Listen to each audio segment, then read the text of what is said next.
All things considered, Ireland is one of the best places to live when it comes to natural disasters. The climate is relatively predictable. It can be wet, but highly destructive phenomena like hurricanes and earthquakes are extremely rare. However, there have been exceptions to this, and that's what this show is about. So we're going to look at a couple of really fascinating stories from the past, like in the 1750s when Cork was struck by a tsunami.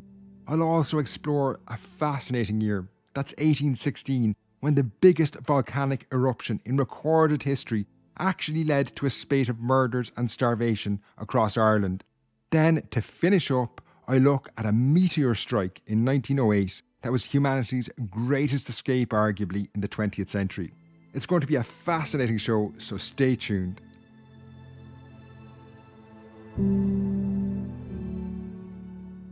Hello and welcome to the Irish History Podcast. My name is Finn Dwyer. My new book, A Lethal Legacy, A History of Ireland in 18 Murders, is being released this Thursday.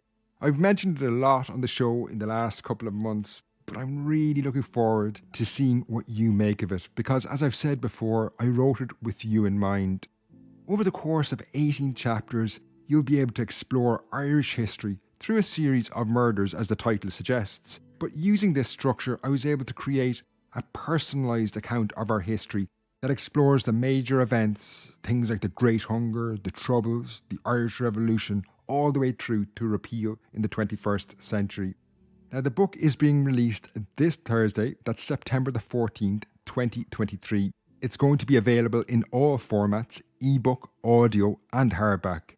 If hardback is your thing and you're listening to this before the 14th, you can still get 10% off your copy if you pre-order from Eason's and use the code FD10. But you'll need to do that ASAP, because once the book is available on general release, that offer comes to an end. I have the address to Eason's in the show notes below and that code FD10 where you can get that 10% discount. Finally, if you are in Dublin on September the 14th, I'd be delighted if you can join me in Hodges Figgis for the official launch of the book. It's on at 6 p.m, as I say, on Thursday, September the 14th. You'll be able to get signed copies there in Hodges Figgis. That bookshop is located on Dawson Street, just up from Trinity College in Dublin city centre. Hopefully, I'll see you there. Sound on the show is by Kate Dunlea, and additional narrations are from Aidan Crowe.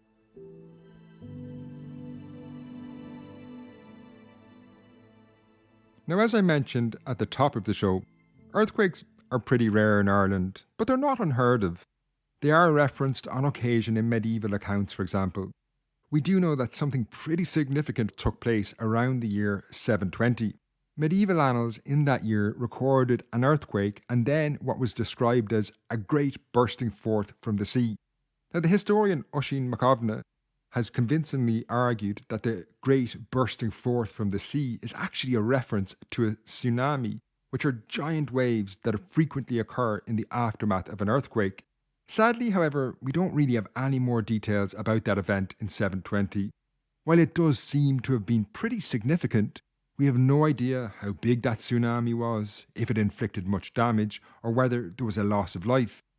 The first major earthquake and tsunami to really affect Ireland that was recorded in detail dates from the 18th century, and this actually caused considerable damage in Cork City and the wider county. Now, this is a story that begins in the depths of the Atlantic Ocean in November 1755. So on the morning of November the 1st, 1755, one of the most devastating earthquakes in European history occurred on the seabed a few hundred kilometres off the west coast of Portugal. It's thought to have measured around 8 to 9 on the Richter scale, and it would absolutely devastate the Portuguese city of Lisbon. Now, as buildings collapsed across that city, the falling debris would be set alight by fireplaces inside the buildings. This sparked a major conflagration that would burn in Lisbon for a week. In a bid to escape this carnage, many of the inhabitants of the city fled to the open space of the city docks, hoping this would provide safety and security. However, this would prove a fatal decision for many. The earthquake, the epicentre of which was on the seabed of the Atlantic Ocean, triggered a tsunami, a giant wave 5 to 10 metres in height, and this swept across low-lying parts of Lisbon when it reached the shore.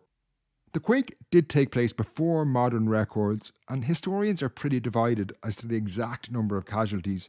In Lisbon, low estimates put the figure at about 10,000, while higher numbers claim 90,000 perished. If that higher figure is correct, we're talking about 40% of the population of the city.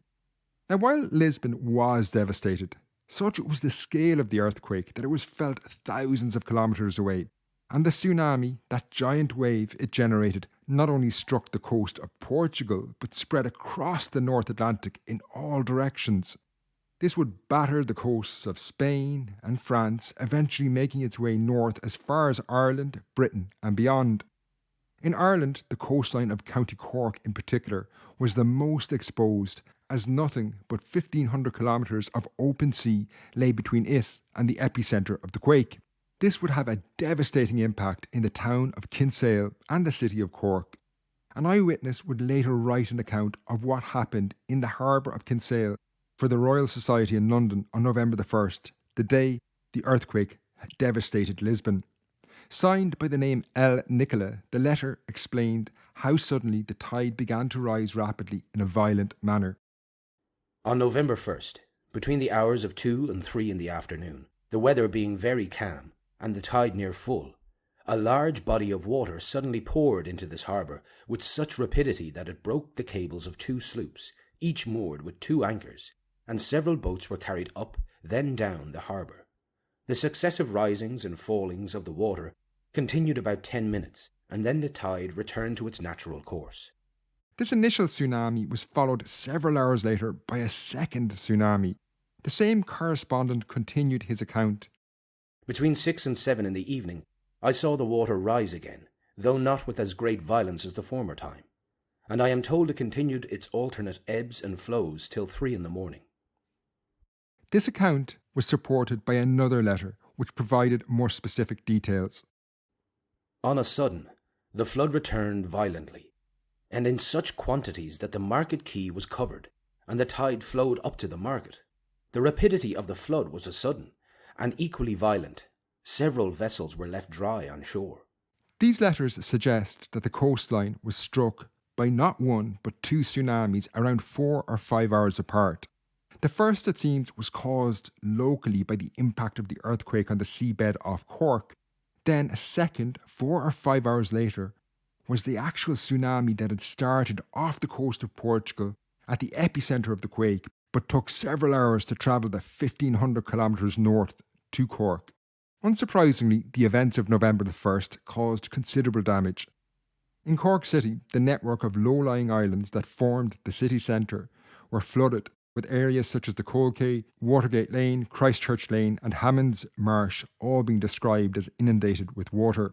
While there's no reference to fatalities, this may be an omission rather than an indication that no one died in Cork. The events certainly left a major impression on the population. In recent years, the researcher Anthony Bees conducted a series of interviews in West Cork where he gathered folklore that spoke of tsunami-like events. His blog post on this is linked in the show notes below. It's really worth reading. Now, while the tsunami of 1755 was obviously a rarity in terms of Ireland, the following years saw major aftershocks of the Lisbon earthquake that affected Cork. The most serious of these took place in March 1761. This again saw another major quake off the coast of Portugal that was felt in Cork City. On April 6, 1761, the newspaper The Dublin Courier published a letter describing what happened in Cork. At 12:15 on this day, a shock of an earthquake was felt here, just as it was in November 1755, but more violent. This too was followed by a tsunami, although on this occasion it doesn't appear to have made landfall in Ireland at least. It was reported, however, that a ship that arrived in Ireland a few weeks later had felt it at sea. The passengers experienced what they called an unusual agitation of the sea, even though it was a perfectly calm day. Now, while the devastation caused by these earthquakes and tsunamis in the 1750s and 1760s had a limited impact in Ireland, 5 decades later, another natural disaster would have a catastrophic impact.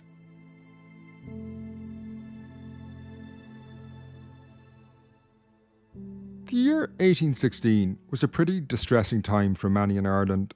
The weather was, in a word, strange, And in a society dependent on a good harvest, anything that affected crops could spell disaster. Failed harvests led to hunger, and this in turn led to social upheaval and violence. And in 1816, the future looked alarming to say the least, as everything about the weather that year seemed to be far from normal. The spring had come late, and when it did come, it was followed by a highly unusual summer that was cold, and even wintry by some descriptions. Then, as the harvest approached, the weather turned intensely wet.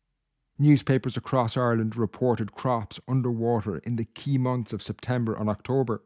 William Lodge Kidd, a doctor from Armagh, described the situation as follows.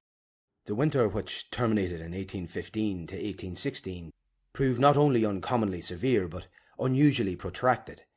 This was followed by a summer to which I believe the memory of a man furnishes no parallel, being wet, cold, and in every aspect incongenial to the growth or maturation of the fruits of the earth.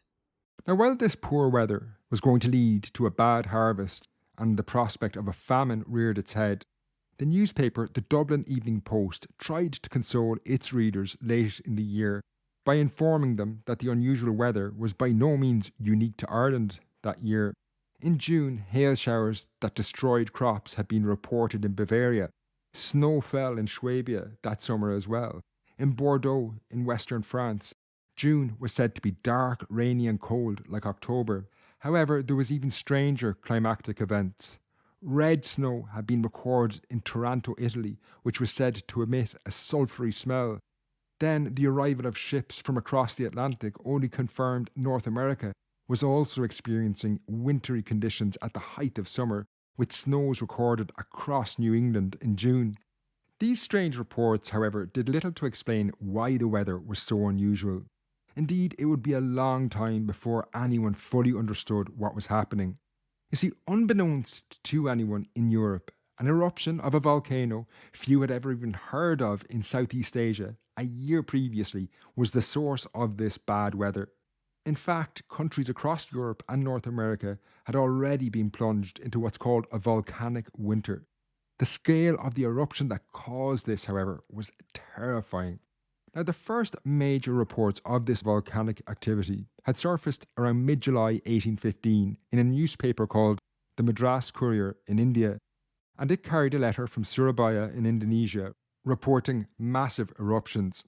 2 days later, another newspaper on the subcontinent, the Government Gazette, carried more details about the ferocity of the eruption, stating that ash from the volcano had plunged the entire surrounding region into such a state of darkness that it was impossible to even identify the volcano itself on the horizon. It is a curious circumstance that the darkness produced by the eruption was so profound that even after many days the site of the volcano was not known. Further reports would go on to make even more extraordinary claims. It was reported that the town of Baniwangi, several hundred kilometres from the eruption, was plunged into darkness for 3 days by the ash in the atmosphere, while 8 to 9 inches of ash gathered on the rooftops of the buildings, causing many to collapse. Trees were said to have withered and died. Now, although these might seem fanciful, and many initially did doubt them, a report from a captain on an East India Company ship stationed at Makassar, several hundred kilometres to the north of the eruption, would confirm this. The captain wrote, "The ashes now began to fall in showers, and the appearance altogether was truly awful and alarming. By noon, the light that had remained in the eastern part of the horizon disappeared. The darkness was so profound throughout the remainder of the day that I never saw anything equal to it in the darkest night. It was impossible to see your hand when you held it up close to the eye. The appearance of the ship, when daylight returned, was most extraordinary.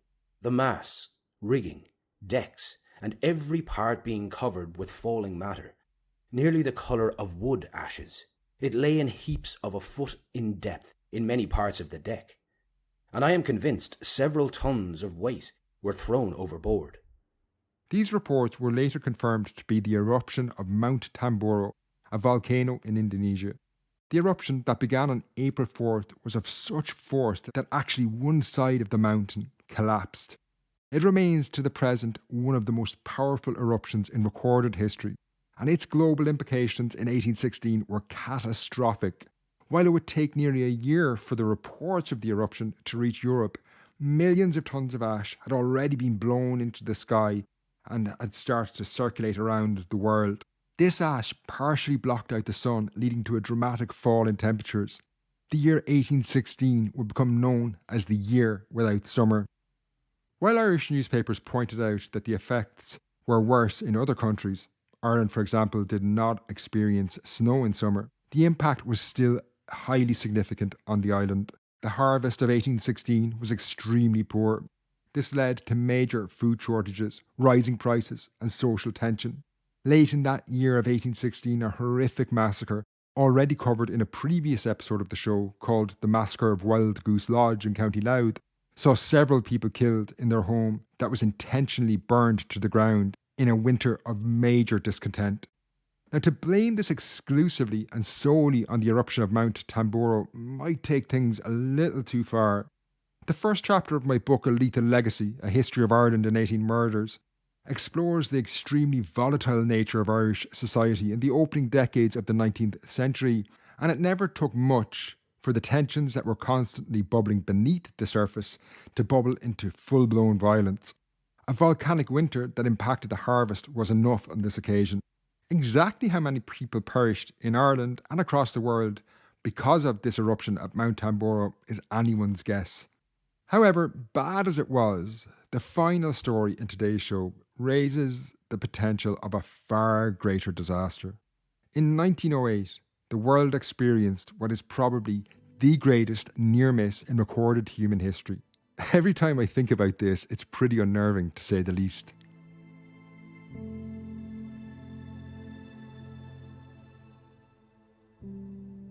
Now, the last story in this episode began on the night of June 30th, 1908. You've probably never heard of that specific date before, but there's a good argument that this should be remembered as one of the most significant dates in global history in the 20th century, or certainly the first half of the 20th century. The summer of 1908 was, in the grand scheme of things, a pretty uneventful time, but something extremely unusual and strange took place on the night of June 30th, 1908.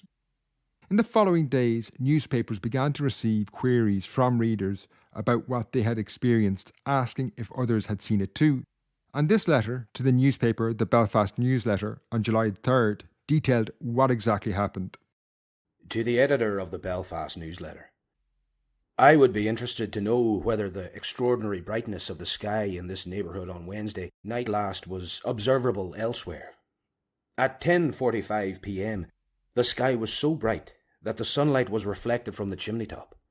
At 11:15 p.m, I read ordinary print outside my house.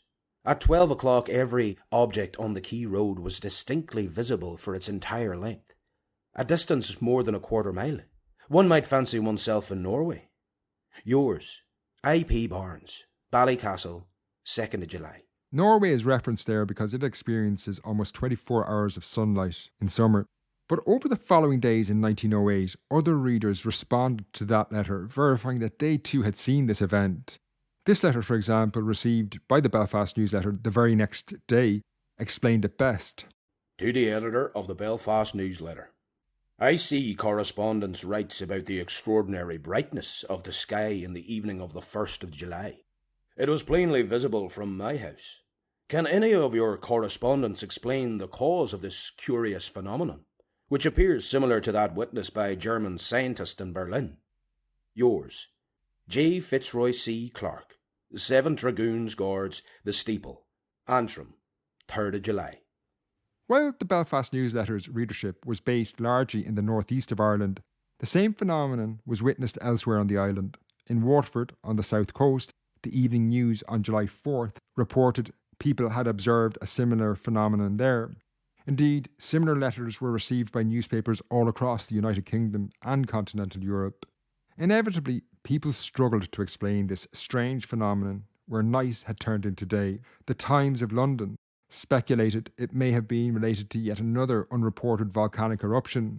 As we saw in the Mount Tambora story, the world had already experienced the dramatic impact a major eruption could have, and in more recent times there had been a massive eruption, this time at Krakatoa in Indonesia, which had had a profound impact across the world. However, what happened in 1908 was different to any of these. In the following days and weeks after the strange phenomenon, there was no reports of another eruption anywhere on the globe, and by this stage in the early 20th century, it was pretty inconceivable that something of this scale could take place without news of it eventually emerging. Ultimately, it would be years before what had happened was fully understood, and it was far more terrifying than any volcanic eruption. Somewhat by accident, the letters page of the Belfast newspaper, in the days following the phenomenon, had actually recorded the truth of the matter, but no one really realised. On Saturday, July the 4th, 4 days after the strange occurrence, where night had turned into day, an anonymous writer who went only by the pseudonym Mourne, presumably after the Mourne Mountains, reported the following events in the context of what had already been reported. Sir, the extraordinary brightness of the sky on Wednesday night last was plainly visible here, the light increasing after the sunset. On the same evening, 3 persons who were sitting on the shore distinctly saw a ball of fire descend slowly from the sky until within short distance of the sea it burst. Would electricity in atmosphere account for this? Yours, Mourne, Newcastle, County Down, 3rd of July. The observation was actually on the right track, but I'd come to the wrong conclusion. The phenomenon was not electricity, or aliens for that matter, if that's where you're heading. The fireball that burst above the seas off the north coast of Ireland was presumably a small meteor that had crashed to Earth. However, this was almost certainly a particle that had broken off a vastly larger meteor that had crashed to Earth about 8,000 kilometres to the east of Ireland at a place called Tunguska. Now, Tunguska, thankfully, is one of the most remote places on Earth, located in Siberian Russia, that's kind of north of Mongolia. If you look at this place on Google Earth, there's almost nothing there except trees. Now, given the scale of the explosion that took place there as the meteor crashed to Earth, this is one of the greatest near misses in history. The damage this meteor inflicted is actually quite hard to comprehend. It's thought that the meteor did not actually impact the Earth, but instead exploded in the atmosphere. This unleashed an explosion the like of which the world had never seen at the time. In an article, David Asher from the Armagh Observatory and Bill Napier from Cardiff University estimated the force of the explosion was somewhere between 3 and 15 megatons.